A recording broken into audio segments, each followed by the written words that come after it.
El humo negro se alzaba como un puño cerrado contra el cielo del Amazonas. Las llamas lamían los restos retorcidos del metal, mientras el aire espeso llevaba el olor acre del combustible quemado mezclado con algo más, algo que los aldeanos no podían identificar. Santiago, de apenas 12 años, fue el primero en llegar. Sus pies descalzos se hundían en la tierra húmeda mientras se acercaba cauteloso a los fragmentos humeantes. El silencio era extraño. Ni siquiera los pájaros cantaban. Solo el crepitar del fuego que se apagaba lentamente y el goteo constante de algo viscoso que caía desde una rama quebrada. En el centro de la devastación, una maleta de cuero negro permanecía intacta. Imposible, pensó el niño. Todo a su alrededor estaba carbonizado, derretido, irreconocible, pero aquella maleta parecía haber sido protegida por alguna fuerza invisible. Sus pequeñas manos temblaron al tocar la superficie fría del cuero. No sabía que estaba a punto de abrir algo que cambiaría para siempre la vida de su aldea. No, sabía que el hombre cuyo cuerpo yacía a metros de distancia había elegido morir llevando consigo el secreto más valioso de su fortuna. El viento sopló, dispersando las cenizas, y en ese momento, Santiago escuchó un sonido que jamás olvidaría: el llanto suave de un bebé, viniendo desde el interior de aquella maleta imposiblemente intacta. Lo que había comenzado como una tragedia estaba a punto de convertirse en el milagro más extraordinario que jamás hubiera presenciado la selva amazónica. Sebastián Vallejo no era un hombre cualquiera. A los 62 años, había construido un imperio tecnológico que se extendía por 3 continentes. Dueño de la tercera fortuna más grande de Sudamérica, coleccionista de arte precolombino y filántropo reconocido mundialmente, pero también era un hombre marcado por la soledad y los remordimientos. 3 días antes del accidente, Sebastián había visitado por última vez las oficinas de su fundación en Bogotá.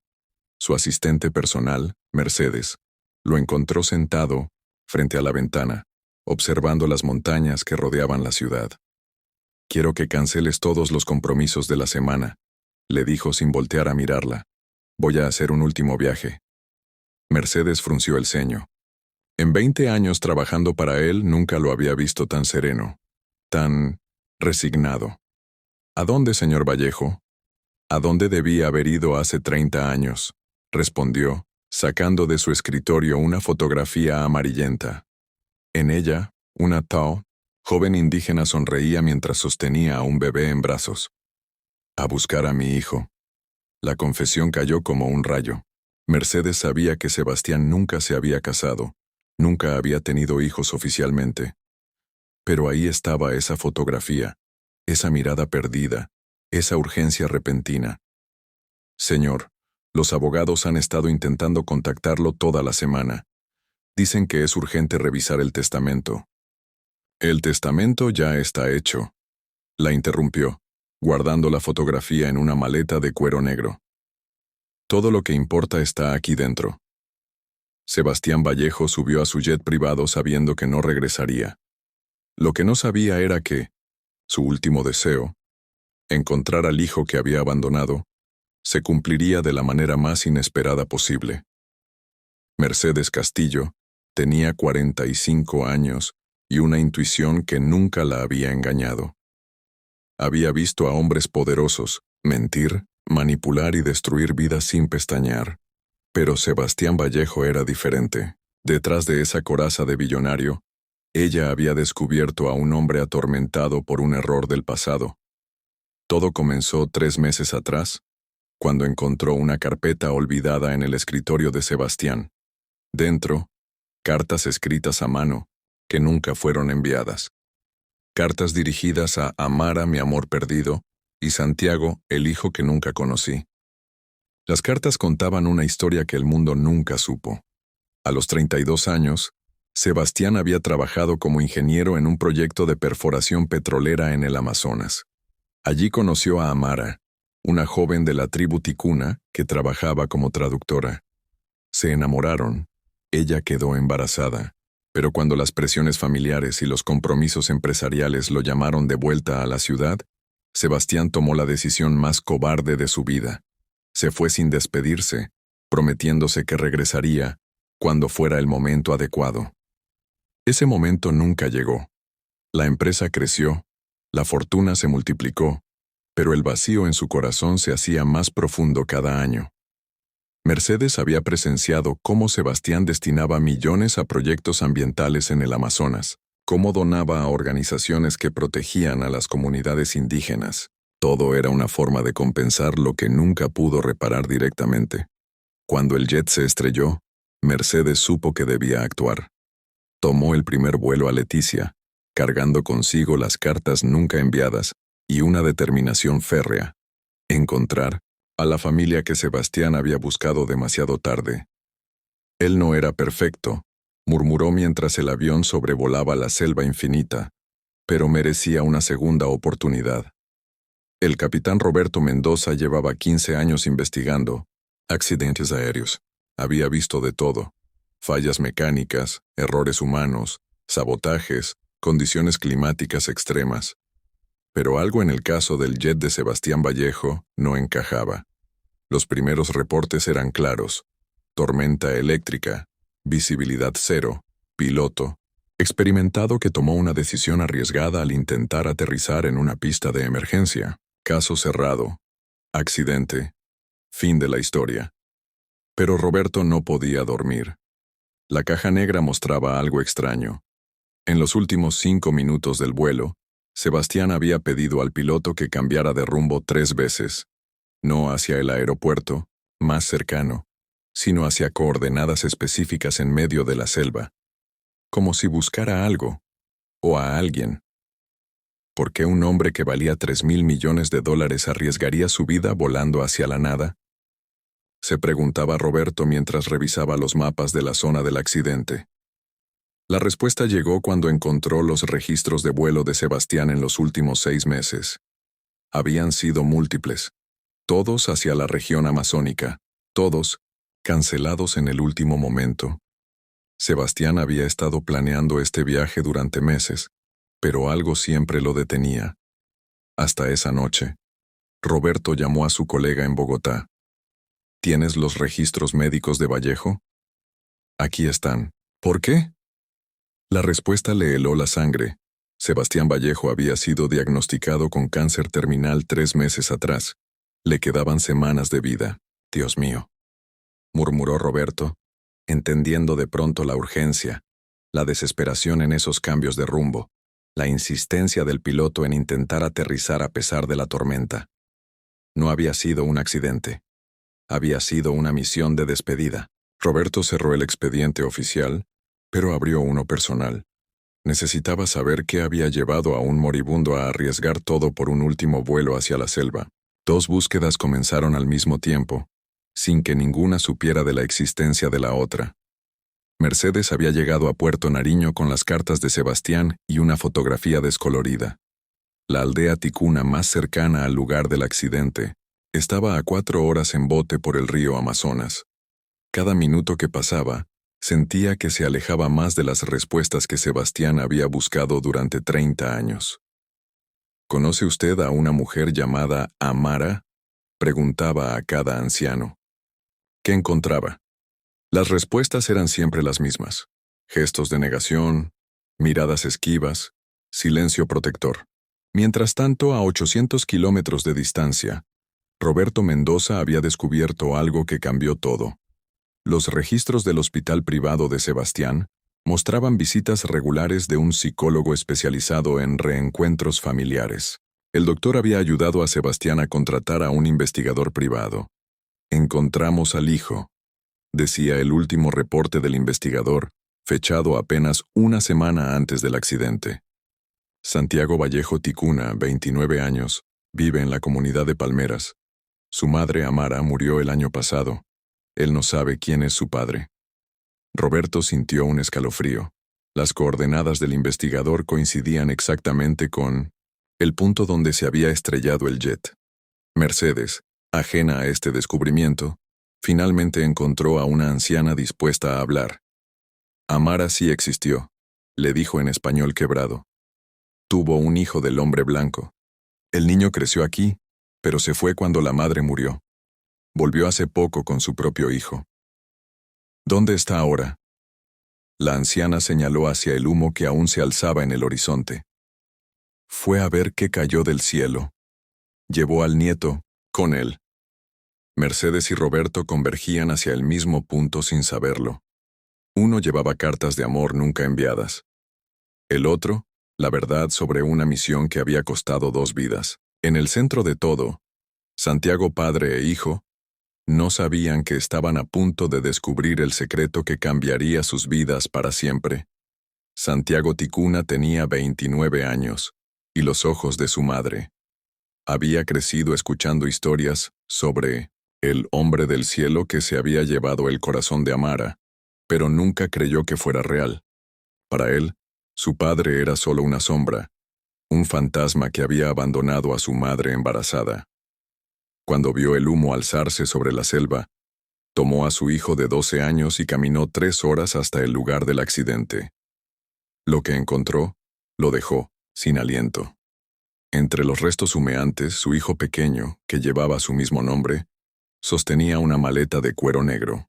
Dentro, junto con fajos de dinero y documentos legales, había algo que hizo que Santiago padre se tambaleara. La fotografía de su madre sosteniendo un bebé, y debajo, una carta con su nombre escrito con caligrafía temblorosa. Mi querido Santiago, leyó en voz alta, mientras las lágrimas rodaban por sus mejillas. Si estás leyendo esto, significa que finalmente encontré el valor que me faltó hace 30 años. Soy tu padre, y lo siento. Lo siento más de lo que las palabras pueden expresar. La carta continuaba durante páginas. Sebastián le contaba sobre Amara, sobre el amor que sintió por ella, sobre la cobardía que lo hizo huir. Le hablaba del cáncer, del tiempo que se agotaba, de cómo había gastado una fortuna tratando de encontrarlo. No espero tu perdón, decía la carta. Solo quiero que sepas que no pasó un día sin que pensara en ti y tu madre. Todo lo que construí fue para ustedes, aunque nunca tuve el valor de dárselos en vida. Santiago, hijo, sin entender completamente lo que ocurría, se acercó a su padre. Papá, ¿por qué lloras? Santiago lo abrazó con fuerza, respirando, el aroma familiar de la selva en su cabello. Porque acabamos de conocer a tu abuelo, hijo, y él nos amó desde muy lejos. En ese momento, entre las cenizas de un jet privado y el canto lejano de los pájaros que regresaban, 3 generaciones finalmente se encontraron. El perdón llegó no como palabras, sino como lágrimas compartidas bajo el cielo infinito del Amazonas. Roberto Mendoza llegó al lugar del accidente justo cuando Mercedes emergía de la selva con Santiago y su hijo. Los 3 cargaban la maleta de cuero negro y tenían los ojos enrojecidos por las lágrimas. ¿Usted es de la familia Vallejo?, preguntó Roberto, mostrando su identificación de investigador de accidentes aéreos. Santiago asintió, aún procesando la revelación. Soy su hijo. Roberto sintió un nudo en la garganta. Necesito que sepa algo importante. Su padre no murió en un accidente. La revelación cayó como un rayo.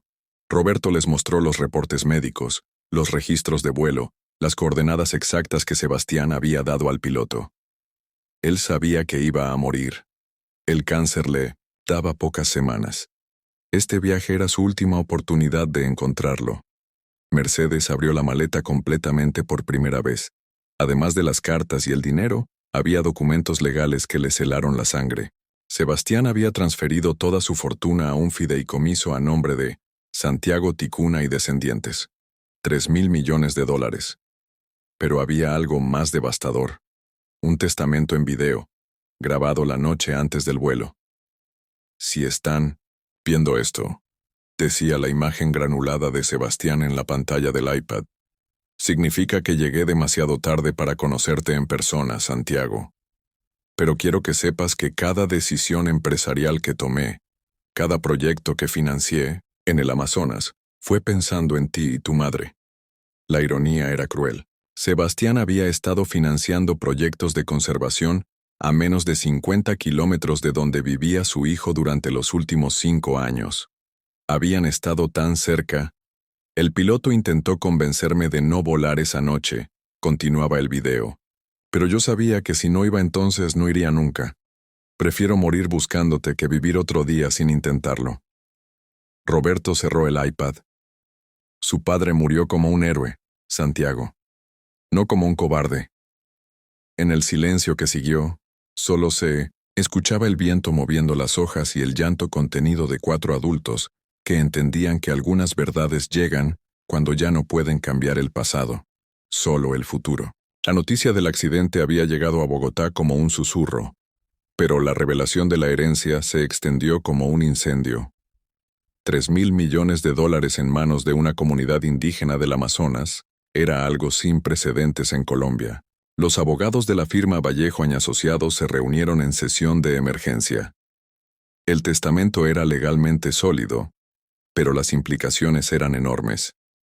Un indígena sin educación formal manejando una de las fortunas más grandes del Illinois país, murmuró el socio principal.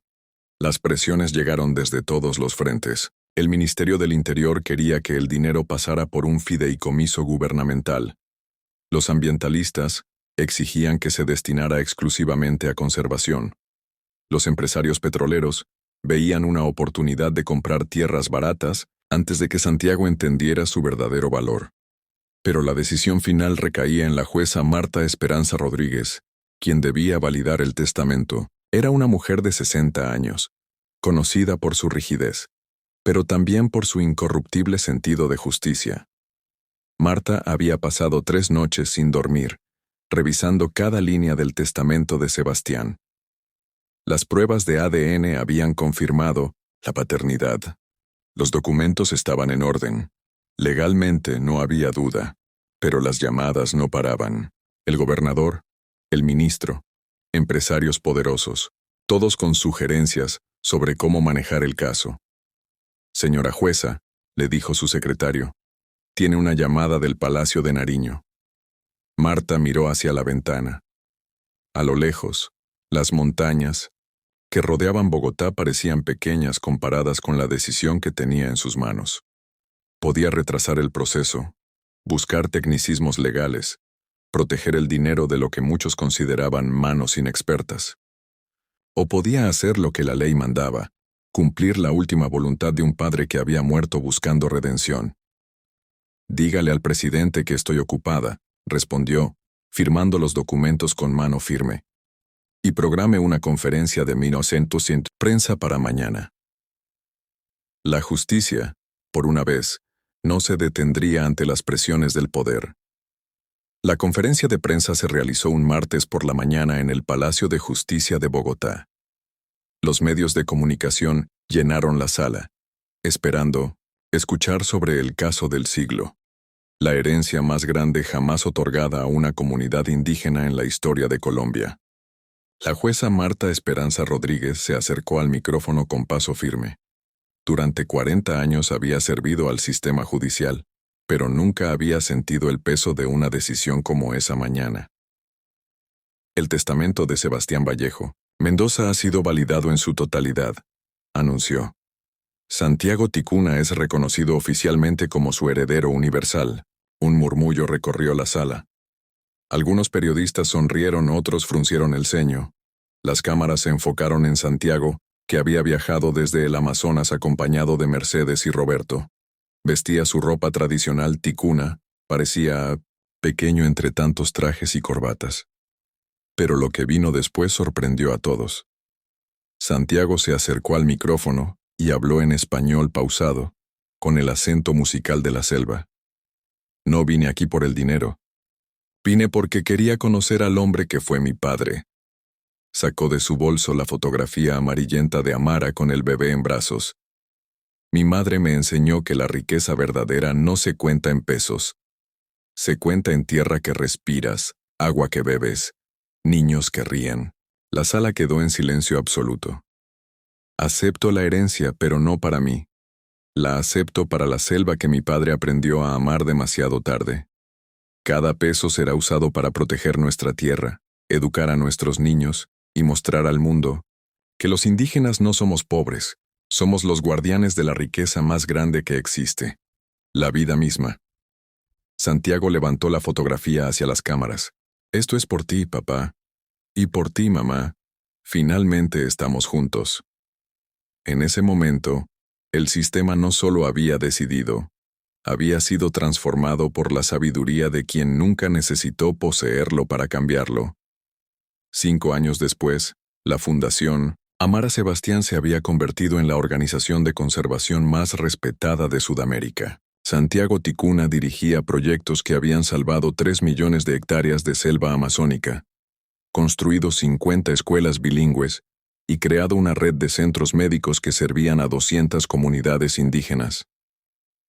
Mercedes Castillo se había quedado como directora ejecutiva, cumpliendo en vida lo que Sebastián había soñado hacer. Roberto Mendoza había dejado la investigación de accidentes para documentar historias de reencuentros familiares, inspirado por lo que había presenciado. Santiago hijo, ahora de 17 años, estudiaba ingeniería ambiental en Bogotá, pero regresaba cada vacación a la selva que lo vio crecer. En su escritorio guardaba 2 fotografías, una de su bisabuela Amara con el bebé y otra reciente, donde él sonríe junto a su padre, plantando árboles en el lugar exacto donde cayó el jet de su abuelo. La maleta de cuero negro se exhibe ahora en el Museo Comunitario de Puerto Nariño, como recordatorio de que el amor verdadero trasciende el tiempo y la muerte. Pero la historia de Santiago y Sebastián nos deja una pregunta que duele en el alma. ¿Cuántos padres mueren buscando hijos que nunca abrazaron? ¿Cuántos hijos crecen preguntándose por qué fueron abandonados, sin saber que alguien los amó desde la distancia? El último vuelo de Sebastián Vallejo no terminó en llamas. Terminó en abrazos que llegaron 30 años tarde, pero que siguen resonando en cada árbol plantado, en cada niño educado, en cada hectárea de selva protegida. A veces, los finales más hermosos nacen de los errores más dolorosos. ¿Y tú? ¿Tienes algún reencuentro pendiente que el tiempo se está llevando en silencio? La vida es demasiado corta para posponer el amor, pero nunca es demasiado tarde para intentar reparar un corazón roto.